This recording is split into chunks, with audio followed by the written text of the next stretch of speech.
ராதா, என்ன ராதா இப்படி திடீர்னு வந்திருக்க? நான் ஒரு முடிவோட தான் வந்திருக்கேன். இனி நான் இங்க இருந்து திரும்பி போக மாட்டேன்.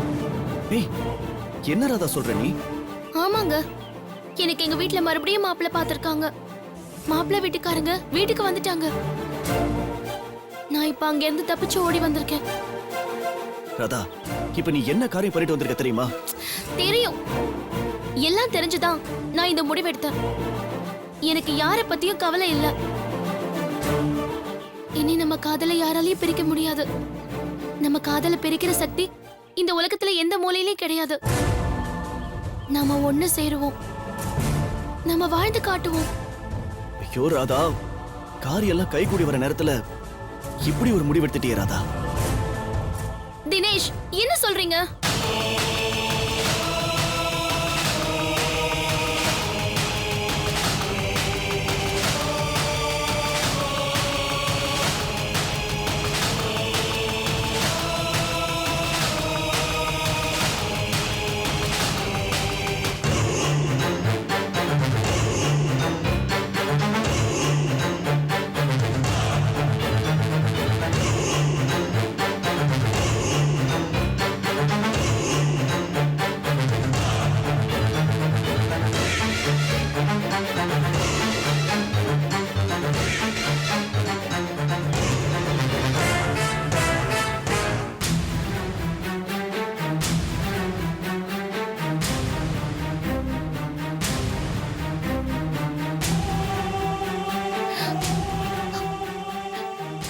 நீங்க எல்லாரும் எங்களை மன்னிச்சிடுங்க.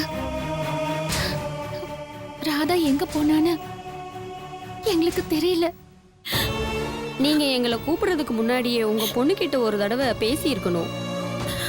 நீங்க சொல்றது ரொம்ப சரிங்கம்மா. தப்பு எங்க மேலதான். அதுக்காக நாங்க உங்ககிட்ட மன்னிப்பு கேட்டுக்கிறோம். உண்மையை சொல்லணும்னா ராதா இந்த மாதிரி எல்லாம் செய்வான்னு நாங்களே கொஞ்சம் கூட எதிர்பார்க்கல. அம்மா,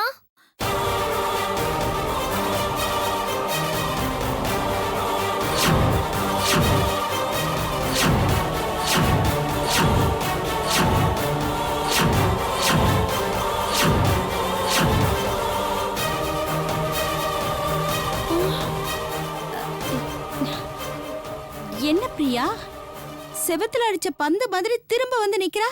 என்னால நம்பவே முடியலடி. ராதா,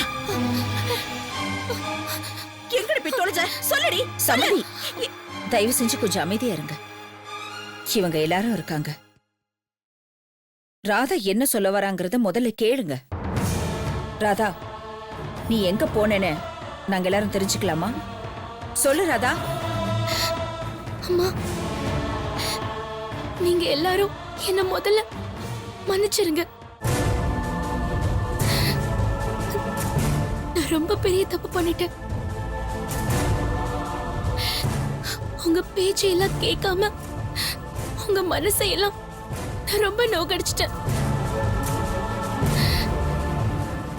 அதுக்கான பலனை நான் அனுபவிச்சிட்டேன்.